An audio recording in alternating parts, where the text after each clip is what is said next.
From Pacifica, this is Democracy Now! I think reasonable compromises has to be a keystone of all of this effort.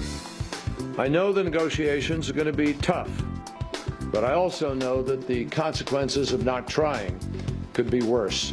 Israel and the Palestinian Authority have resumed peace talks for the first time in 3 years, but the two sides appear as far apart as ever on the key issues of borders, settlers, refugees, and the status of Jerusalem. We'll speak with scholar Norman Finkelstein and Youssef Munayir of the Palestine Center. Then the Egyptian military has allowed a top European envoy to meet with ousted President Mohamed Morsi, who's been held incommunicado for nearly a month. He's well. And we had a friendly and open and very frank discussion for the 2 hours I saw him. I saw where he was. I don't know where he is, but I saw the facilities he has. European envoy Catherine Ashton's visit with Morsi comes just days after at least 72 people were killed when Egyptian police opened fire on a Muslim Brotherhood rally. We'll go to Cairo to speak with Democracy Now!'s Sharif Abdel-Quddus. All that and more coming up. Welcome to Democracy Now!, democracynow.org, the War and Peace Report. I'm Amy Goodman. A verdict expected today in the court-martial of Army whistleblower Bradley Manning for the largest leak of classified information in U.S. history. Manning faces up to life in prison for the most serious of the more than 20 charges against him, aiding the enemy, after he leaked more than 700,000 documents to WikiLeaks in an attempt to spark a national debate about U.S. foreign policy. He's pleaded guilty to 10 of the charges, which could carry up to 20 years in prison. After nearly 2 months of trial at Fort Meade, Maryland, the judge, Colonel Denise Lynn, said she plans to announce her verdict at 1 p.m. Eastern Standard Time today. After the verdict, the trial enters the sentencing phase, where both the prosecution and defense will present more evidence and arguments. Israel and the Palestinian Authority have resumed peace talks for the first time in 3 years. The two sides' top negotiators sat down Monday for a dinner hosted by Secretary of State John Kerry in Washington. The talks will be overseen by Martin Indyk, a former U.S. ambassador to Israel under President Clinton, who was named Monday as the new special envoy for Middle East peace. The last talks broke down in September 2010 after Palestinians insisted Israel stop expanding West Bank settlements. We'll have more on the talks after headlines.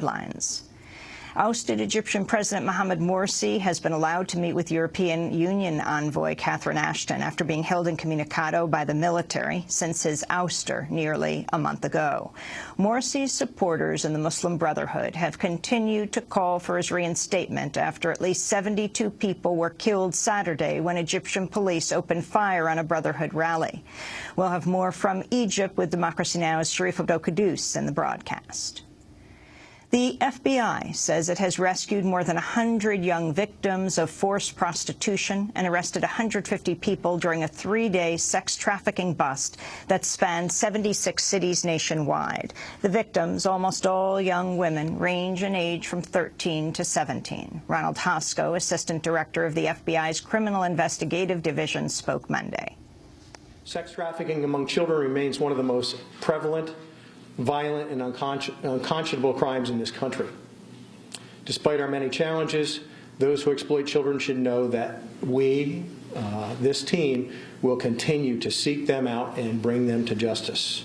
In northwest Pakistan, dozens of Taliban militants attacked a prison overnight and freed roughly 250 prisoners. At least 12 people were killed as attackers, many of them dressed as police, deployed explosives, fired machine guns, and reportedly cut the throats of some Shiite minority prisoners. In Florida, at least 7 people were injured, some of them critically, in a series of explosions at a Blue Rhino propane plant early this morning. The cause is under investigation. Fast food workers have launched an historic series of strikes as part of an escalating nationwide call for the right to unionize and earn wages of $15 an hour, more than double the current federal minimum wage. Actions are taking place this week in at least 7 cities, including Chicago, St. Louis, Detroit, Kansas City, and Milwaukee, as part of a coordinated campaign by workers in the largely non-union industry. In New York City Monday, hundreds of employees from McDonald's, Burger King, Wendy's, and other chains walked off the job for the day and rallied, chanting, "We can't survive," on 7/25. A group of young immigrants known as the Dream Nine remain in an Arizona detention center more than a week after attempting to re-enter the United States to protest the Obama administration's record deportations.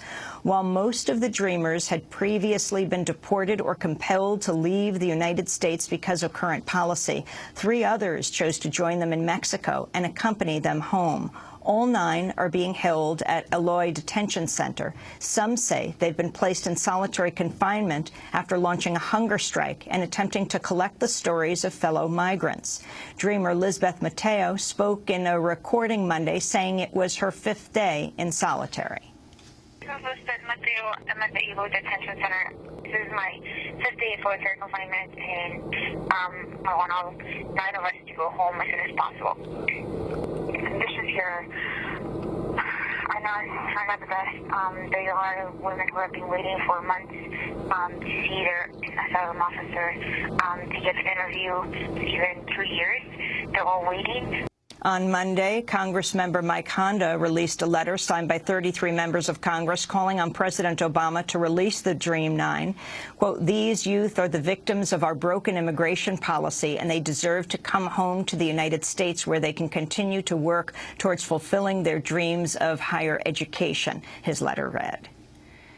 The Senate has voted 93-1 to confirm former Bush administration official James Comey as FBI director. Kentucky Republican Senator Rand Paul cast the only dissenting vote after ending delays over questions about the FBI's domestic drone use.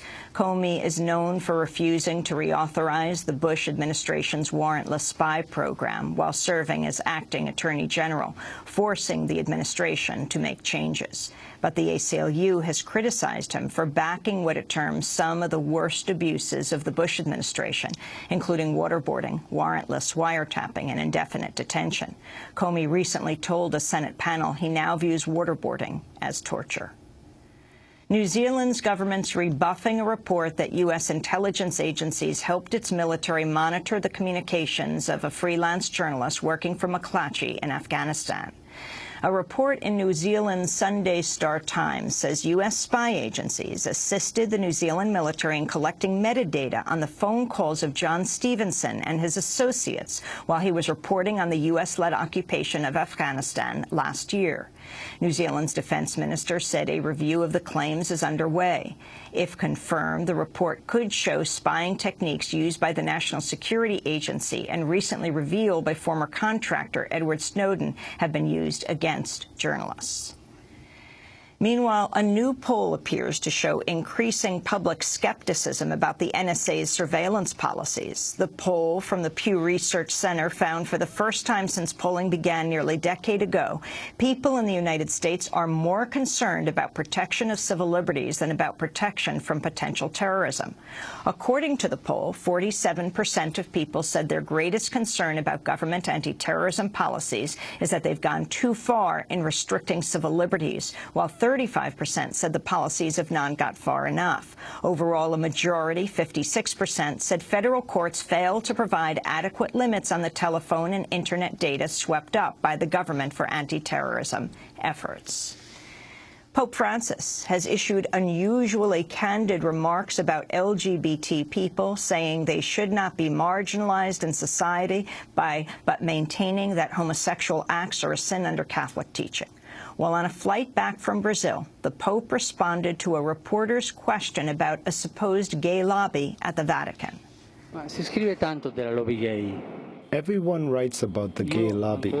I still haven't found anyone who gives me an identity card in the Vatican with gay written on it.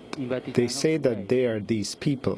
I think when someone finds themselves with a person like this, they need to make a distinction between being a gay person and that of being part of a lobby. All lobbies are not good. That is the bad thing. If a person is gay and seeks God and has goodwill, who am I to judge him? Pope Francis also rejected the idea of ordaining women priests, saying, quote, "This door is closed." In a statement, the head of the Women's Ordination Conference responded in part, quote, "Pope Francis could have looked to the majority of Catholics who support the ordination of women and strongly believe with God a door is always open." Thousands of people flooded Raleigh, North Carolina for the last Moral Monday protest following the end of the state legislative session. The crowd included flocks of teachers from across North Carolina protesting a state budget approved last week that slashes funding for public education. More than 920 people were arrested over the course of 13 Moral Monday actions organized by the local NAACP against the Republican state legislature. Over the past couple months, the North Carolina legislature has ended unemployment benefits to more than 70,000 people, rejected the Medicaid expansion under President Obama's health care law, and passed new restrictions described as the harshest crackdown to date on voting rights. On Monday, North Carolina Governor Pat McCrory signed another product, the Republican-led legislature, a sweeping package of anti-choice measures tucked into a motorcycle safety bill. Among other restrictions, the law bans abortion coverage in the state health insurance exchange and directs state officials to issue new standards for abortion clinics that many may say be unable to meet. Similar rules have shuttered clinics in other states. Pro-choice demonstrators held a 12-hour vigil across from the governor's mansion Monday and planned a second one today. They've accused Governor McCrory of reneging on a campaign promise not to approve new abortion restrictions. The bill has fueled mass protests that saw more than 100 people arrested at a Moral Monday action earlier this month. According to the Guttmacher Institute, states across the country adopted 43 new restrictions on access to abortion in the first half of this year. That's the second highest number ever at the mid-year mark. In Florida, a 60-year-old African-American man is recovering from bullet wounds after sheriff's deputies shot him in his own yard, even though he was unarmed. According to the Pensacola News-Journal, Roy Middleton was rummaging for a cigarette in his mother's car early Saturday morning when deputies arrived in response to a call from a neighbor who suspected him of burglary. Deputies claim Middleton lunged at them with something metallic in his hand. Middleton says he merely heeded calls to show his hands while holding keys with a metal flashlight attached. Deputies deployed about 15 rounds of ammunition, shattering Middleton's leg and riddling the car with bullets. Meanwhile, in Toronto, Canada, hundreds of people gathered Monday to protest the fatal police shooting of an 18-year-old teen early Saturday that was caught on video and went viral online. The video shows Sami Yatim standing inside an empty streetcar holding a knife while police train their guns on him from outside. While Yatim appears to remain inside the streetcar, several yards from the police outside, 9 shots are heard in less than 15 seconds.